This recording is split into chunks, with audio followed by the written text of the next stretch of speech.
자, 이담 아나운서. 미제 가방 메고 다니는 평양 시민. 평양 시민 얘기하는 거 보니까 북한 얘기인가 봐요? 네, 좀 그렇게 보이는 듯한 영상이 포착돼가지고요. 굉장히 화제를 불러일으키고 있습니다. 네. 일단 최근에 러시아의 한 여행 유튜버가 북한으로 여행을 갔다가 거기서 찍은 영상들을 유튜브에 올렸는데요. 네. 이게 좀 화제가 되고 있는 겁니다. 일단 지난 26일 이 여행 블로거 빅토르라는 사람이 본인의 유튜브 채널에 영상을 하나 올립니다. 제목은 평양 지하철 2024 북한이라는 영상이었는데요. 이것 말고도 뭐 북한 관련한 영상을 몇 개 올리긴 했습니다. 근데 4박 5일 북한 여행 중에 둘째 날 평양에서 촬영한 지하철 내부 영상을 그대로 올린 건데요. 영상 보면서 제가 설명을 좀 드리겠습니다. 네, 이곳은 평양 부흥역입니다. 가이드가 이제 구매한 종이 탑승권을 건네받고요. 네. 에스컬레이터를 타고 지하 깊은 곳에 있는 플랫폼으로 내려갑니다. 아, 저기 이제 지하철역 들어가는 모습이군요. 네, 여기 깊이가 무려 100m가 넘는다고 합니다. 플랫폼 천장과 벽면은요, 아치 모양으로 되어 있어서 마치 유럽풍이 느껴지죠. 김일성 장군 만세라고 써 있는 벽면에 그림도 확인하실 수가 있고요. 또 이 외에도 지금 보시다시피 김정일 그림이 아주 크게 그려져 있습니다. 네. 몇 개 안 되는 역들 가운데서도 관광객들이 이용할 수 있는 역은 딱 3개밖에 없다고 하는데요.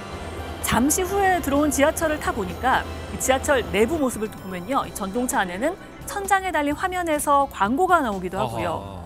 또 이 시민이 할아버지에게 자리를 양보하는 그런 모습도 보이고 외국인들도 영상에 좀 많이 포착이 됐습니다. 지금 보시는 것처럼요. 네. 안희정 기자님, 이 평양에 지하철이 있다는 건 뭐 저도 여러 보도를 접해서 알고 있는데 어때요? 우리처럼 뭐 1호선에서 9호선까지 뭐 이렇게 있고 좀 그런가요? 총 2개 노선이 있고 역은 17개가 있습니다. 어. 총 노선의 길이는 34km 정도 된다고 하는데 앞선 영상에 따르면 이 지하철 이용 요금은 150원이라고 하고요. 나름 평양의 지하철은 역사가 깊다고 홍보를 하고 있습니다. 그 기원을 쫓아가 보면은 지난 1956년 당시 김일성 주석이 평양 지하철 건설 방침을 제시했습니다. 한국 전쟁이 끝나고 약 3년 후인데 이때부터 무려 17년간 건설을 했고 1973년 9월 처음 개통을 했습니다. 이후 순차적으로 개통을 했는데 1987년까지 총 4단계에 걸쳐서 구간별 개통을 해왔다는 거죠. 그리고 개통 50주년을 맡은 지난해 10월에는 북한 노동신문을 통해서 온 세계가 부러워하는 인민의 지하 궁전이라고 대대적으로 선전을 했는데 북한 입장에서는 이 굉장히 큰 선전도구를 생각을 하는데 제가 찾아보니까 2개 노선 중에 하나는 천리마선인데 거기에 승리역과 개선역, 기본적으로 이렇게 호전적인 이름이 많이 역 이름이 있는데 원래 통일역이 있었다고 합니다. 근데 얼마 전에 통일역에서 통일이라는 이름이 삭제된 영상이 공개된 바가 있습니다. 아무래도 지금 김정은 위원장이 2개의 나라를 강조하면서 통일이라는 이미지를 점점 더 삭제해가고 있는데 결국 이 지하 궁전이라 할 정도로 대대적 선전물로 이용하고 있는 만큼 통일이라는 단어에 굉장히 부담을 가졌던 것으로 보입니다. 이종훈 평론가님, 이 인상적인 게 좀 전에 이제 영상도 나왔지만 지하철역을 가려면 에스컬레이터를 타고 한참을 쫙 내려가야 돼요, 이게. 네, 그렇습니다. 서울에서 가장 그 에스컬레이터가 긴 역이 당산역이거든요. 당산역이 48m라고 합니다. 그런데 지금 이 평양 지하철은 거의 지하 150m 밑으로 이제 하고 내려갔어요. 그래서 이 서울 지하철은 보통 30m, 뭐 40m 이 정도가 깊이가 다입니다. 그만큼 깊이 한 것은 그때 당시에도 그렇게 분석을 많이 했어요. 그러니까 방공호 역할, 전쟁을 하면 이렇게 그 깊이 들어가서 포탄에 어떤 그 이 피해를 입지 않겠다. 근데 모스크바도 좀 비슷해요. 모스크바도 굉장히 깊거든요. 이런 자랑거리, 모스크바도 굉장히 자랑을 합니다. 지하철을. 그런데 여기에 흑역사가 하나 있습니다. 숨기고 싶은 역사. 평양을 보면 남동쪽 주민들은 지하철의 혜택을 못 받습니다. 네. 왜냐하면 대동강을 뚫어야 되거든요. 중간에 지하터널을 뚫어야 되는데 5차례나 실패를 합니다. 그중에 한 번은 100명이 죽어요. 지하터널을 뚫다가 실패를 해서. 그래서 끝내 이 남동쪽은 지하철을 개통을 못합니다. 그래서 이 부분은 숨기고 싶은 흑역사라고 할 수 있습니다.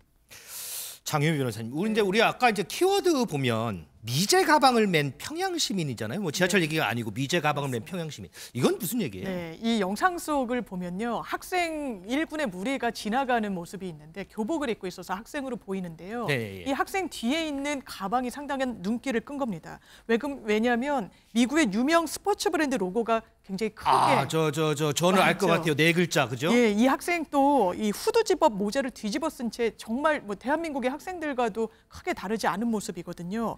이게 왜 눈길을 끄는 부분이냐면 북한은 평소 미 제국주의의 뭐 산실이다. 뭐 이래서 청바지 입는 것도 금지하고 있는 맞아요. 나라입니다. 그러니까 매우 이례적이라고 할 수 있는데요. 이 지하철 모습이 공개된 이후에 누리꾼들 반응도 상당히 다양합니다. 일단 러시아 모스크바 지하철이랑 상당히 유사한 것 같다, 똑같다 이런 반응도 있고요. 평양이라고 생각해서 봐서 그런지 생각보다 현대적이다 이런 반응도 있고요. 하지만 우리나라 한 80년대나 90년대의 모습 같다라는 반응. 또 이 학생을 보고서는요. 이게 북한에서 웬 이 미제 상징인가 고위층 자식인가 보다라는 반응들도 나왔습니다. 이담 아나운서, 우리가 지금까지 본 영상이 이제 북한이 공개한 게 아니고 아까 처음에 얘기했다시피 러시아 여행객이 이제 찍어서 올린 거잖아요. 네, 맞습니다. 북한 여행하는데 어떻게 비용 많이 드나요? 어떤가요? 비용은 얼마 안 안 들어요? 들고요. 뭐 총 4박 5일 안에 191만 원 정도 아까 든다라고 얘기를 하더라고요. 게다가 코로나 이후에 원래 국경문이 닫히면서 여행을 못 했었는데 북한이 올해 2월에 여행객을 다시 맞기 시작했다고 합니다. 그래서 지난 2월부터 9월까지요. 1,000명이 넘는 러시아 관광객이 평양을 방문했다고, 북한을 방문했다고 전해졌는데요. 이게 블라디보스토크에서 출발을 해서 북한 가이드에 의해서 인솔되는 그런 일정인데 4박 5일 패키지 여행이 가능하다고 합니다. 이게 우리 돈으로 191만 원 딱 정해져 있다고 하네요. 자, 그러면 지금까지 저희가 얘기했던 뭐 지하철이라든지 이 미국 제품들 관련해서 우리 전문가 저희가 취재를 한번 했는데 얘기 한번 들어보시죠.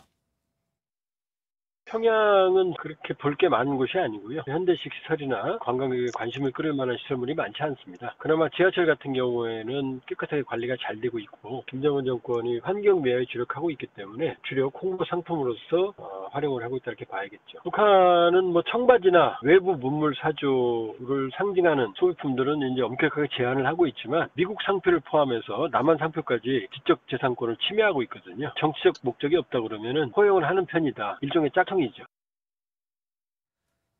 자, 우리 키워드에 미제 가방이 있었죠. 이 미제 가방이 아니라 메이드 인 코리아 가방을 메고 있는 북한 학생들을 볼 수 있는 날이 올까요? 자, 김정은이 뭐 통일을 지어버렸다고 하는데 그럼에도 불구하고 이 메이드 인 코리아 가방을 메는 학생들의 모습 저는 계속해서 좀 상상을 해보도록 하겠습니다.